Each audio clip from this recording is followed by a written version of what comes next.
Most people don't understand that there's a difference between speaking to your audience's symptoms and then speaking to their actual problem. And this is literally the reason why most people end up attracting people who are actually not really ready to buy. Like, they might have the symptoms, they might have the problem, but they're not truly in a place to actually invest in solving those things yet.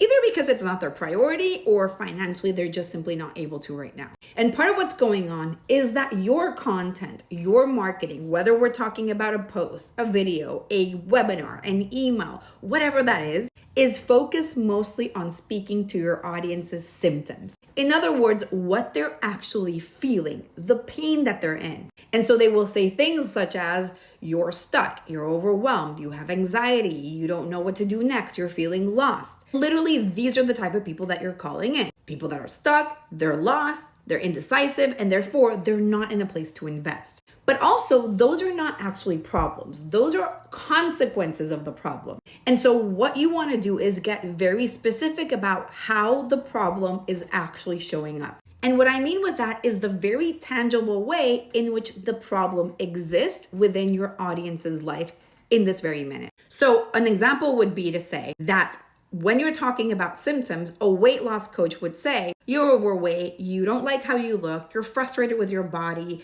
nothing has worked, you feel like your metabolism is broken. And all of these things are talking about symptoms, but they're not really talking about the problem. How you would say it instead would be to focus on what they're experiencing in their day-to-day life. So for example, it would be saying, you're a high-level executive, you're constantly on stage speaking in front of hundreds of people, and yet you spend every single morning going through every piece of clothing that you have in your closet because nothing fits. And instead of thinking about what you're going to say to nail the presentation, you're worried about how you look, how you feel, or what you're going to eat.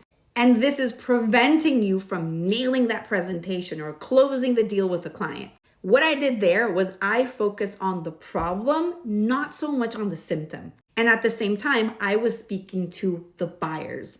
I have a 20-minute training that really goes into the details on how to do this effectively so that you're able to attract more of these power buyers into your business. Type buyers below and I'll send you the link so that you can watch the training right now.